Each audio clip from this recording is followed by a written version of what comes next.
موزے کو نکالتی ہیں تو پٹے سے باندھتی ہیں اور کنویں سے پانی نکال کر اس کتے کو پلا دیتی ہے. فغفر لها بذلك. اللہ تبارک و تعالیٰ کو یہ ادا اس قدر پسند آتی ہے کہ اللہ تبارک و تعالیٰ ان کے گناہوں کو معاف فرما دیتا ہے، ان کی خطاؤں کو معاف فرما دیتا ہے. تو رمضان کا مہینہ ہمیں یہ تربیت کرتا ہے کہ اللہ کے ساتھ رشتہ مضبوط ہونے کے ساتھ ساتھ اللہ کے بندوں کے ساتھ رشتہ مضبوط ہو. اگر اللہ کے ساتھ رشتہ مضبوط ہو، اللہ کے بندوں کے ساتھ رشتہ مضبوط نہ ہو تو اللہ کے بندوں کے ساتھ رشتہ شریعت کے مطابق مضبوط نہ ہونے کی وجہ سے عبادتیں رائگاں ہو سکتی ہیں، عبادتیں برباد ہو سکتی ہیں.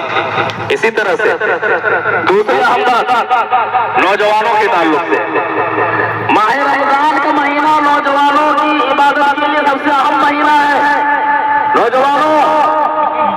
نوجوانی کے سجدے اللہ تبارک و تعالیٰ کو بہت پسند ہے. نوجوانی کے آنسو اللہ تبارک و تعالیٰ کو بہت پسند ہے. نوجوانی کی عبادتیں اللہ تبارک و تعالیٰ کو بہت پسند ہے. اور شریعت اسلامیہ کے اندر نوجوانوں کا بڑا ہی اہم کردار رہا ہے.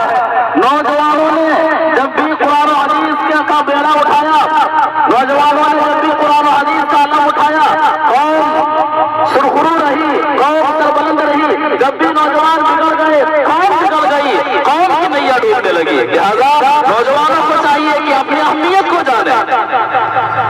نوجوانوں کو چاہیے کہ اپنے اندر اخلاص کو پیدا کریں. نوجوانوں اسلام کو چاہیے کہ اپنے اندر اللہ تبارک و تعالیٰ کا ڈر پیدا کریں، فکر آخرت اپنی زندگی میں پیدا کریں، قبر کی تنہائی کا خوف اپنی زندگی میں پیدا کریں. رب العالمین کے سامنے ترے تنہا کھڑا ہونا ہے، یہ احساس جوانی میں رہے اور اللہ تبارک و تعالیٰ کے سے رشتے کو مضبوط رکھے. اللہ کے رسول صلی اللہ علیہ وسلم نے ایک موقع پر فرمایا تھا کہ لوگوں اس گھر کی تیاری کرو. روتے روتے آپ نے فرمایا تھا کہ اس گھر کی تیاری کرو.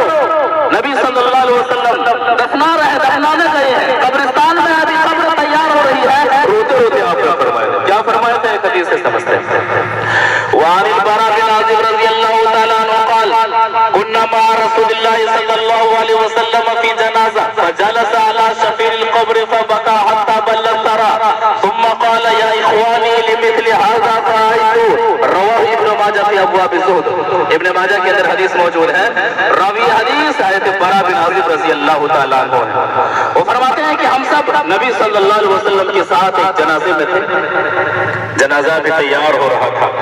نبی صلی اللہ علیہ وسلم قبر کے کنارے بیٹھ جاتے ہیں. قبر کے کنارے بیٹھتے ہیں، قبر کا تصور آتا ہے. نبی صلی اللہ علیہ وسلم نے واضح طور پر فرمایا کہ لوگوں میں نے قبر سے زیادہ خطرناک منظر نہیں دیکھا ہے، قبر سے زیادہ ہولناک منظر نہیں دیکھا ہے. عثمان غنی رضی اللہ تعالیٰ عنہ قبرستان سے گزرتے تو روئے بغیر رہ نہیں پاتے تھے. بیٹھے ہوئے ہیں، تصور کر رہے ہیں، زار و قطار رو رہے ہیں.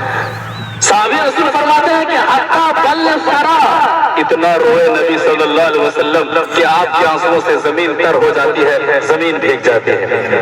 اور روتے روتے آپ کو امت کو پیغام دیا کہ یا اخوانی لمثل ھذا فأعیدوا. اے میرے بھائیوں، اے دنیا کے اندر زندگی گزارنے والوں، زندگی گزارنے کا مقصد پہچانو، زندگی گزارنے کا طریقہ سیکھو.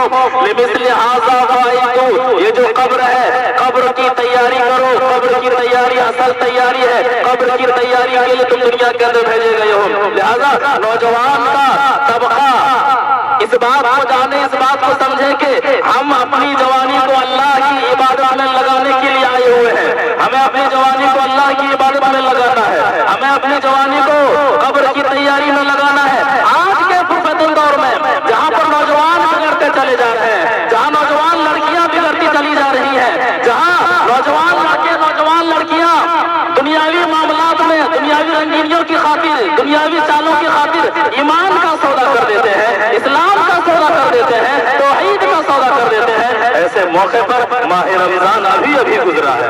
ابھی تو کل ہی ہم رمضان میں داخل تھے. ماہ رمضان کی عبادتوں کا تقاضا ہے اپنی جوانی کی حفاظت کریں، اپنی جوانی کو اللہ کے دین کے لیے لگائیں، اپنی جوانی کو اللہ کی عبادت میں لگائیں. اسی طرح سے ایک اور اہم بات